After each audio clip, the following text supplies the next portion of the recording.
kamay mo, ate. Ang payat mo na. Grabe. Umabot na sa puso niya yung tubig. Tubig niya sa puso. Tingnan mo ang dibdib mo. Isang ina na halos butot balat na ang nananawagan para sa kanyang mga anak. Dahil ang mga anak niya ang tanging nagiging kamay at paa niya na lamang. Ang mga batang ito ang nagpapakain sa kanilang nanay. Dahil sa matindi nitong karamdaman, hindi niya na magawa ang pag-aalaga sa kanyang mga anak, maging sa kanyang sarili. Nakakaawa ang mga batang ito dahil sa kanilang gulang, sila na ang nag-aalaga sa kanilang ina, na dapat sana ang ina ang nag-aalaga sa kanyang mga anak. Walay daw siya sa kanyang asawa at ngayon ay may kinakasama siya na stepfather ng dalawa niyang anak. Ngunit ito ay wala sa kanyang tabi dahil minarapat nito na magtrabaho upang maipanggastos sa kanilang pang-araw-araw. Pero ito daw ay hindi sapat para sa pangangailangan nilang pamilya, lalo na't siya ay may nararamdaman. Ayaw na daw niyang magpadala sa ospital at kung tutulungan man daw siya ay ang kanyang mga anak na lang sana ang matulungan. Napakasakit marinig na ganito ang sasabihin ng isang ina para sa kapakanan ng kanyang mga anak. Kahit sila na lang po ang tulungan niya. Kasi wala pong pang-suporta sa kanila. Bakit ikaw ayaw mo bang matulungan ka? Bakit sa mga anak mo na lang?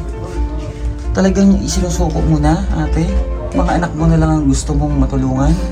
Ikaw, paano ka? Hirapan na po talaga ako.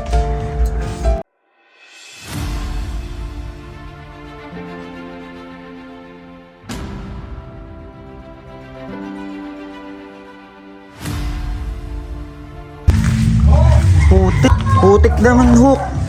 Putik, no? Oh? Putik. May aso. Yung aso kuya. May aso ba nakatali? Oo, may aso. Yung isa, matapang yung isa. Po at pupuntahan po namin yung lapit po sa atin, babae po na may sakit. May aso. May aso, kuya. Matagal na po siya may sakit. Saan po siya? Dito po. Diyan. Hello po, magandang hapon. Ano yan? Ay, sa ate. Ang gaganda Payat na pala niya. Oo, ang gaganda ng anak mo. Stage 4. Ano siya? Ito po yung anak niya, dalawa. Nasaan ang tatay niyo? Hiwalay. Kabito po ako. Nagtatrabaho. Nagtatrabaho? Ang alam nila nagtatrabaho. Yung biological father nila kasi hiwalay. Hindi sila dito. Ang payat ni ate. Ano ang pangalan niya? Laro. Ang payat mo ate. Kamusta ka? Hirap po. Ilang ano na yung sakit mo? Taon na ba yan? Hindi po. Nalaman ko po nung December 2023. Ano nakarang taon? Ay, nung nakarang taon lang, no? December 2023.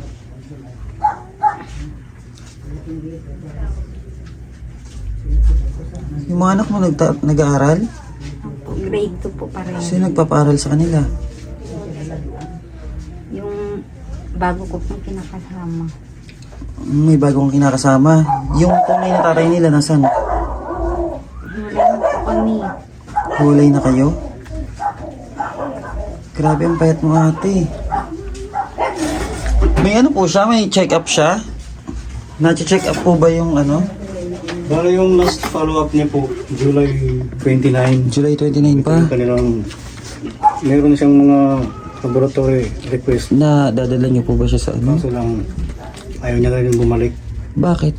Kasi hindi niya nakaya. For ano na kasi siya mayroon pa akong kukumpletuhin ng mga laboratories para sa kanya, para sa chemo. Mm-mm. Kaso lang, ayaw niya nang bumalik kasi Ayaw niya hindi nang siya makatayo. magpa-ospital? Nahihirapan na siya umupo. Eh, pag nagkinipag-chemo pa siya, Lalong hmm. Kawawa naman yung mga anak niya. Bakit ate ayaw mong pumunta ng ospital? Kaya.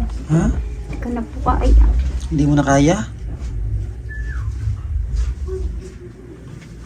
Dapat napunta ka ng ospital. Dapat August 28 yung kanyang eh. Dapat nalaban ka para sa mga anak mo.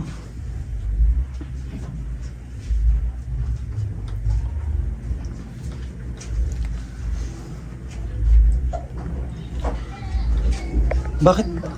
Ba't ayaw mong magpa-ospital ate? Baka sakali, di ba?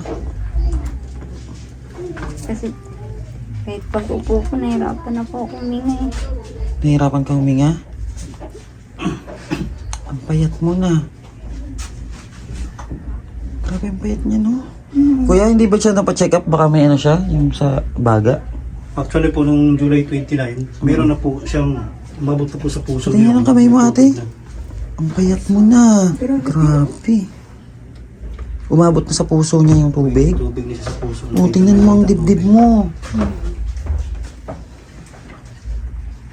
Paano yung mga anak mo? Kung hindi ka lalaban. May nakita na yung gayno sa kanya. Hmm? May nakita na po yung gayno sa kanya na tubig sa puso. Na May tubig na yung puso. Yung baga niya, nahigo pa na rin po siya ng tubig sa Yung mga baga. yung paa niya. Sobrang payat na rin. Sobrang payat ni ate. Paano siya nakakaano kuya? Sino nag-aasikaso sa kanya pag halimbawa? Si CR siya. Ano po sa diaper? Nagda-diaper. O sino naglilinis sa kanya? Ako po, ang naglilinis sa kanya. Dito na po siya umihi. Magkabilaan. May butas na siya? Yung dalawang anak niya, Ate Lara. Tama, Lara, ano? Si Ate Lara ay yung anak niya po. Sila po ang nag-aasikaso sa nanay nila na may sakit po na stage 4 cancer. Ano? At hindi ko po alam kung paano ko umpisan tong vlog natin ngayon dahil nakakaawa po yung kalagayan ng dalawang magkapatid na to. Ano nga ang pangalan mo, be? Alexa po. Si Alexa, si Ate Alexa. Panganay ka sa kanya? Apa. Siya pa po kampanan. Panganay. Ikaw, be, anong pangalan mo? Ariana po. Ariana, nag-aaral kayong dalawa? Papa. Alam nyo ba yung nangyayari sa mama nyo? Opo. Anong nararamdaman nyo pag nakikita siya na ganyan? Malungkot po. Opo. May sinabi na ba sa inyo yung tito nyo about sa kalagayan ng mama nyo? Opo. Alam nyo na kung sakaling hindi si mama nyo ano sa sakit niya, may iwan niya kayo. Alam nyo na yun. Handa kayo? Papa. Ano bang pag nakikita nyo si mama nyo na ganyan, sakit? Opo. Si mama nyo may sakit. Ngayon, sabi nung tito nyo, ayaw na doon ni mama nyo pumunta pa ng ospital. Kasi nahihirapan daw siya. Tapos nahihirapan siya huminga. Basta nahihirapan na siya kumilos. Ngayon kayo yung katuwang ng mama nyo kapag kailangan niyang kumain, uminom ng tubig. Paano pag may school kayo? Nakakapasok ba kayo araw-araw? Opo. Sinong naiiwan sa mama nyo? Si Tito po. Si tito nyo yung nag-aalaga sa kanya habang wala kayo. Apa. Ate, yung mga anak mo, ang liliit pa nila. Bakit ayaw mo na magpa-ospital? Hindi ko na po kaya eh. Susuko ka na lang? Ganun na lang? Ha? Para sa mga anak mo? Bawa yung mga anak mo ate yung liliit pa nila. Kung gusto mo magpa-ospital, tutulong kami. Gusto mo ba? Ha?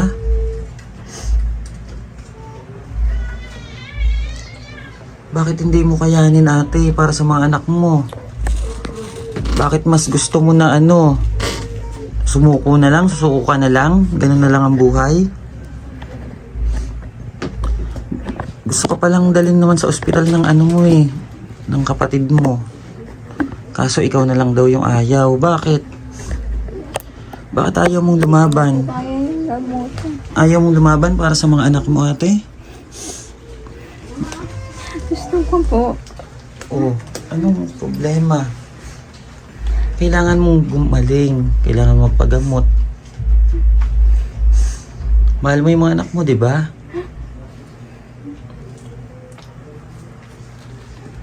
Okay lang ba sa'yo na nakikita sila na ganyan? Hindi. Magpagaling ka ate, ang payat-payat mo na oh. Grabe, stage 4 cancer. Yung ni ate. Tapos dapat masustansya ang kinakain mo kasi kanina po pagdating namin, pinapakain ng mga bata yung nanay nila. Ang kinakain po is noodles. Ganyan ba araw-araw inuulam nyo? Anong inuulam nyo? Minsan po. Wala po kasing budget eh. Wala kayong pera? Wala po. Anong sabi sa'yo ng doktor? Paano mo nakuha yung sakit na ganyan, ate? Nakausap mo ba yung doktor mo? Anong sabi niya? Saan mo daw nakuha yung sakit? Hindi ko po alam eh. Anong naramdaman mo nung una? Nung bago ka magkaroon ng ganyang sakit, anong naramdaman mo? Nung October 23 po yung dinudugo po. Nag-umpisa po yung dinudugo po ako ng bobo. Tapos nagpa-check up po ako. Mm. Sabi po, pumunta po ang PGH pero hindi po ako pumunta. Hindi ka pumunta. Kasi nawala po yung dugo. Kala ko wala na po. Tapos yun pala, ganun. Tapos noong December bumalik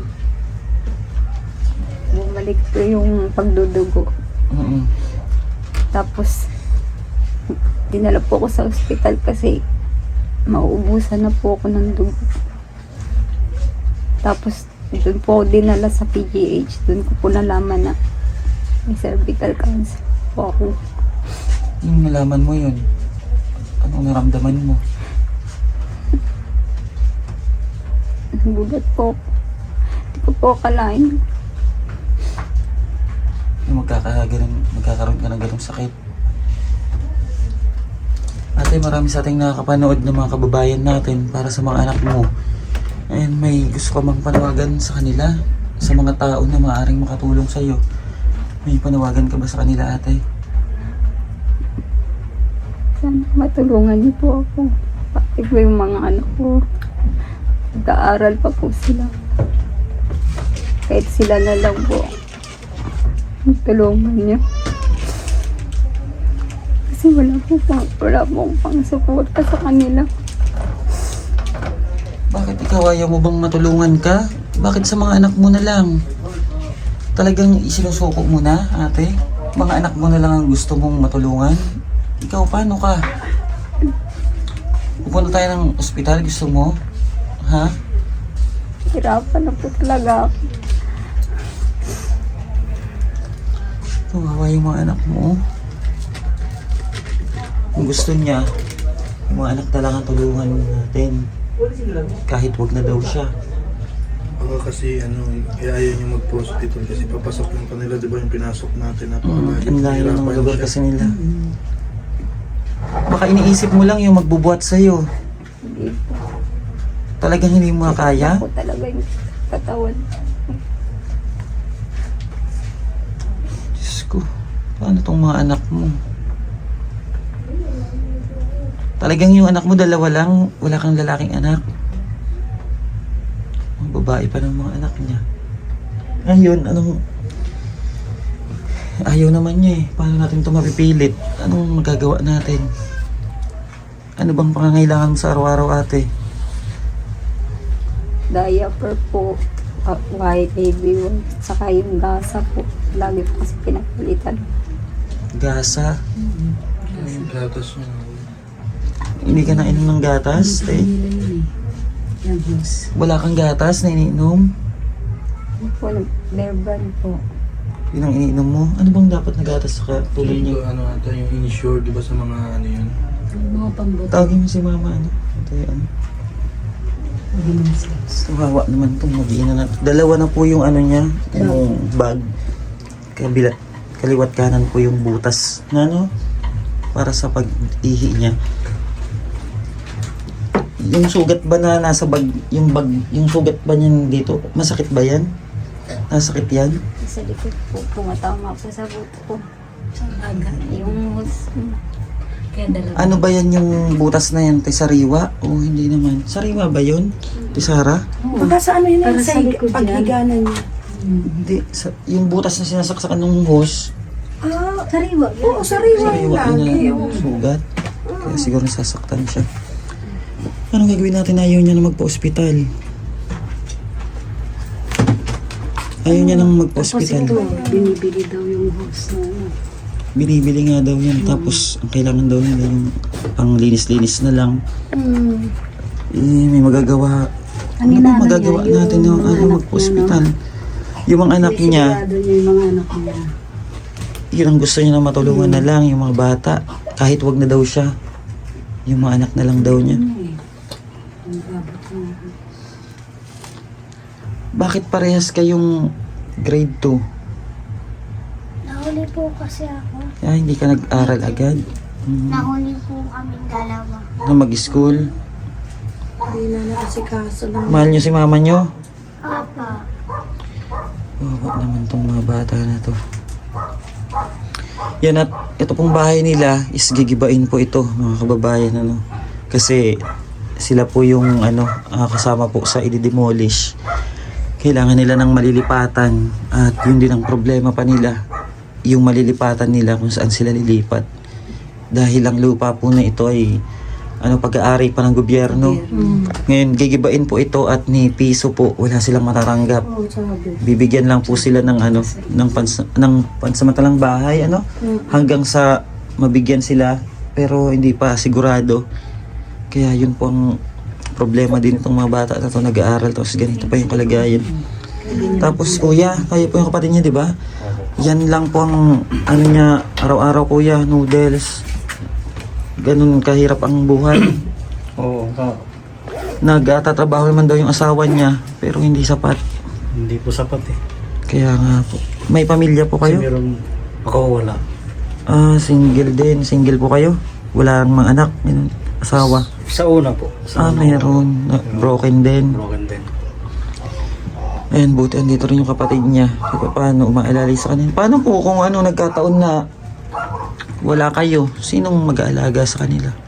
Yun na nga po, kaya hindi po ako nakapagtrabaho talaga. Kaya hindi ka rin nakapagtrabaho dahil sa kanya. Simula po sa umpisa nung na-confine sa PGH, hindi na ako nag-resign na ako. Resign po ako. Nag-resign ka para sa kapatid mo para may mag-alaga sa kanya. Kasi Napakabait mong kapatid, At tanging itulong lang namin sa inyo ngayon. Financial siguro, kuya, ha?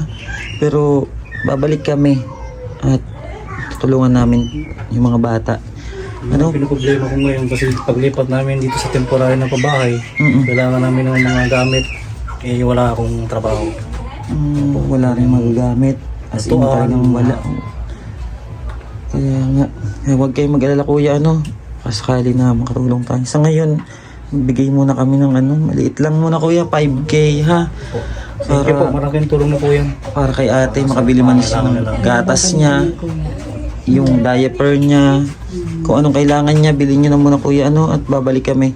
Sa ngayon kasi nag-aantay pa rin kami ng sweldo. Wala pa kaming sweldo. Mabigyan mo muna ng 5K si ate para sa mga bata dito. Ito.